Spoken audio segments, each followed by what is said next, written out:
Hello అండి, good morning one and all. Welcome to my channel Sanskrit lecturer Haima. అందరు బాగున్నారా? నా శ్లోకాలు ఎలా ఉన్నాయి కమెంట్ చేయండి, ఓకేనా? ఇవాళ కూడా ఒక మంచి శ్లోకం చెప్పాలని వచ్చేసాను. ఏంటంటే ప్రతి ఒక్కళ్ళకి వాళ్ళ జీవితంలో కామన్గా శత్రువులు అనేవాళ్ళు ఉంటారు. శత్రువులు లేకుండా ఉన్నారు అంటే చాలా గ్రేట్. వాళ్ళు ఎంతో మంచి వాళ్ళు అని అర్థం. అంటే మామూలుగా అజాత శత్రువు అనిపించుకోవాలంటే, అంటే వీడు శత్రువులు లేనివాడు అనిపించుకోవాలంటే చాలా చాలా కష్టం. ఎంతో మంచిగా ఉన్నా సరే ప్రపంచం వాడిని ఏదో ఒక రకంగా తప్పు పడుతూనే ఉంటుంది. అయితే ప్రతి ఒక్కళ్ళకి ఎనిమీస్ అనేది కామన్గా ఉంటారు. ఎనిమీస్ అనేవాళ్ళు కామన్గా ఉంటారు. అయితే మనకు శరీరంలో ఉండే శత్రువులు ఉన్నారండి, అంతఃశత్రువులు అంటారు. అంటే కామ, క్రోధ, లోభ, మోహ, మద, మాత్సర్య. ఇవన్నీ కూడా మనలోనే ఉండి మనకు అపాయం తలపెట్టే శత్రువులు. అయితే కామ, క్రోధ, లోభ, మోహ, మద, మాత్సర్యాలు అంటే కామము అంటే లస్చర్, డిజైర్ అనుకోవచ్చు. ఓకే. క్రోధము, యాంగర్, కోపము. లోభము, పిసినార్తనము. ఇలా మదము, మాత్సర్యము, ఇవన్నీ కూడా మనలో ఉండే డిఫరెంట్ ఫీలింగ్స్. అయితే ఈ కామ, క్రోధ, లోభ, మోహ, మద, మాత్సర్యాలను ఎవరైతే కంట్రోల్ చేసుకోగలుగుతారో వాళ్ళు జీవితంలో చాలా బాగా ఎదుగుతారండి. ఇన్నర్ ఫీలింగ్స్ ఇవన్నీ, వీటిని మనం కంట్రోల్ చేసుకోవాలి, ఓకేనా? అయితే ఎప్పుడైతే మనం వీటిని కంట్రోల్ చేసుకుంటామో మనం ఇతరులకు చెప్పే స్థాయికి ఎదుగుతాం, ఓకేనండి? అయితే ఈ అంతఃశత్రువులు కాకుండా బయట శత్రువులు మనకుంటారు. ఆ శత్రువుల్ని మనం ఎలా ఫేస్ చేయాలి, ఎలా వాళ్ళ నుంచి మనం సేఫ్గా ఉండాలి, ఓకేనా? ఎలా వాళ్ళని రిసీవ్ చేసుకోవాలి, మనం వాళ్ళని ఎలా మార్చగలగాలి, ఇవన్నీ కూడా చాలా చాలా కష్టమైన కత్తి మీద సాము లాంటి విషయాలు, ఓకేనా? అయితే ఈ శత్రువు అనేవాడు ఎలా ఉంటాడు? శత్రువు ఎవరు అసలు మనకు? అయితే బయట మనకు శత్రువులు.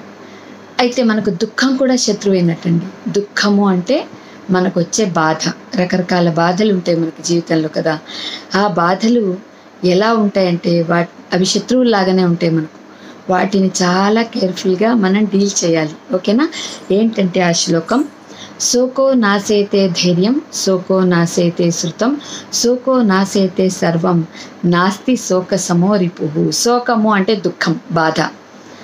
శోకో నాశే, మనకి ఏదైనా బాధ కలిగింది అనుకోండి, ఏదైనా దుఃఖం వచ్చినప్పుడు ఫస్ట్ ఈ శోకం ఏం చేస్తుందట, ఈ దుఃఖం ఏం చేస్తుందట, శోకో నాశేతే ధైర్యం, మన కరేజ్ మీద, మన ధైర్యం మీద అది ఫస్ట్ దెబ్బ కొట్టేస్తుంది. అంటే మనం కొంచెం లేవగలుగుతున్నాం అనుకోండి, ఆ బాధలోంచి లేవగలుగుతున్నప్పుడు అది మన ధైర్యాన్ని, ఎప్పుడు మనం లేవగలుగుతాం, మనం ధైర్యం ఉన్నప్పుడు లేవగలుగుతాం. ఎప్పుడైతే మనం ధైర్యాన్ని కోల్పోతామో అప్పుడు మనం కుప్పకూలిపోతాం. కాబట్టి ఫస్ట్ ఈ శోకం ఏం చేస్తుందంటే మన ధైర్యం మీద దెబ్బ కొడుతుంది. అంటే మనం లేవలేని స్థితి కలుగుతుంది మనకు. ఆ శోకంలో నుంచి, ఆ బాధలో నుంచి బయటపడలేని పరిస్థితి మనకు వస్తుంది, ఓకేనండి?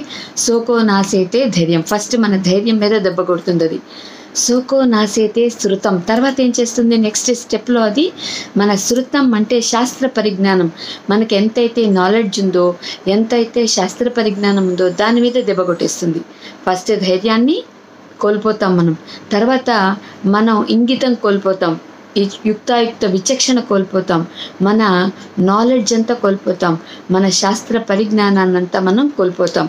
అలా ఫస్ట్ ధైర్యాన్ని కోల్పోతాం, తర్వాత శాస్త్ర పరిజ్ఞానాన్ని కోల్పోతాం. శోకో నాశైతే ధైర్యం, శోకో నాశైతే శృతం, శోకో నాశైతే సర్వం.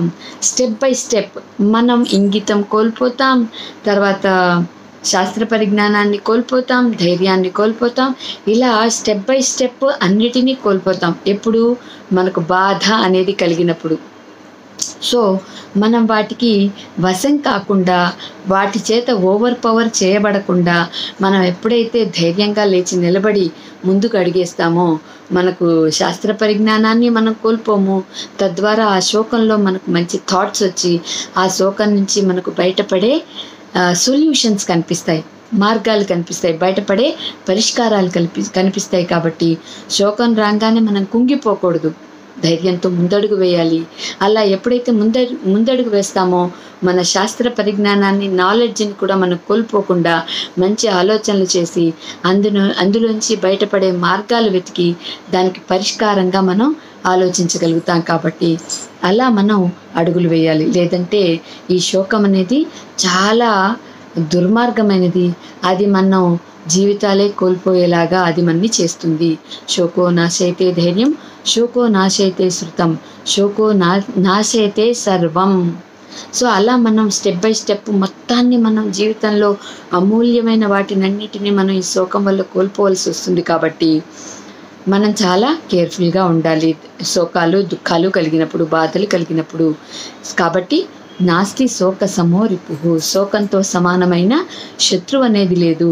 కాబట్టి ఇలాంటి శత్రువుల్ని మనం ఇలా పరిష్కరించుకోవాలి, చాలా కేర్ఫుల్గా డీల్ చేయాలి అని ఈ శ్లోకం యొక్క సారాంశం. అర్థమైందండి?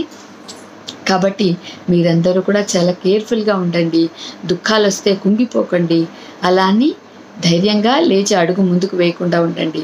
ధైర్యాన్ని కూడగట్టుకొని నెమ్మదిగా అడుగు ముందుకు వేస్తే మీలో ఆ ధైర్యం వల్ల, ఆ శోకం వల్ల కలిగిన బాధ కూడా తొలగిపోతుంది.